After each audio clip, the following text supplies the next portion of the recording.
In the face of it all, Paul says, I kept the faith.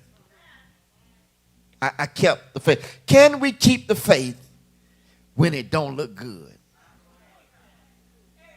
Paul is facing his imminent demise. And this is so impressive that Paul just sits down and writes the church a letter to keep the faith, y'all. I don't know what's going to happen to me, but y'all stay in the faith. Paul said, don't y'all turn around. Do what I did and keep the faith. Because how do we keep the right perspective like Paul under the pressure of a moment like this?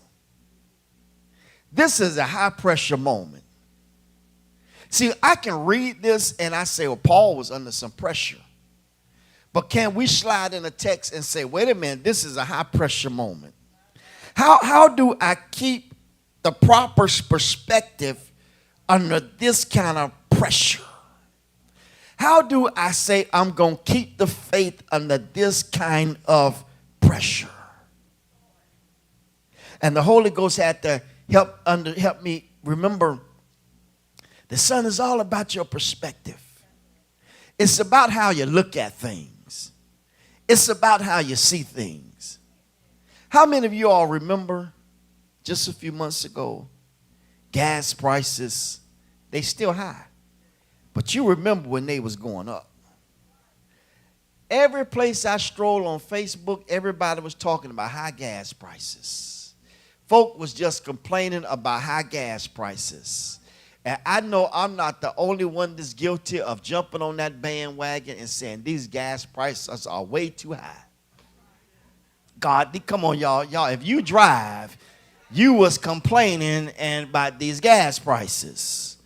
Every time you pull up to the pump, you were complaining about these gas prices.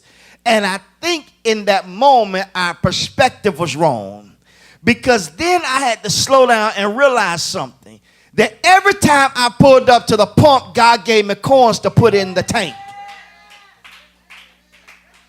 That every time you pulled up to the pump, instead of complaining about the prices, celebrate the fact that God, I got coins to put in my tank.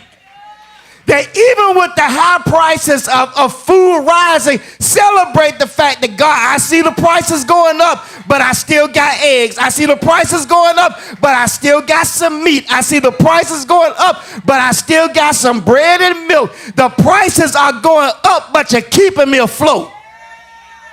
So I have to make sure that my perspective about this thing is right.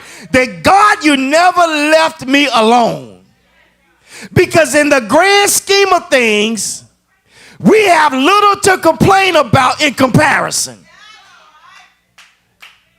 The next time we look at with the wrong perspective, just think that God, in the grand scheme of things, I have very little to complain about and much to be grateful about in comparison.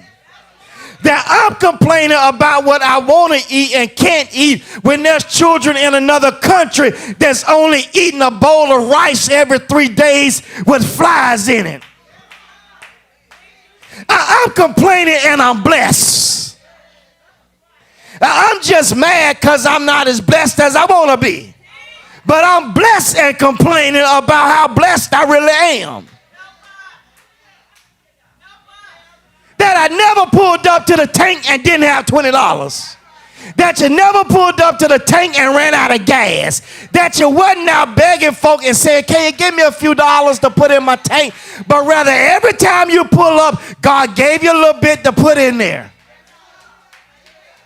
You may not have a lot left in the bank, but God kept supplying. I may not have a whole lot left, but God, you just keep giving me my daily bread that I wake up. I don't know how I'm going to make it through the day, but by the end of the day, I made it again. So there's no need for me to complain because I just keep on making it, and I just keep on making it. And God, these folk on this job is getting on my nerves, but I just keep on making it because somebody's unemployed.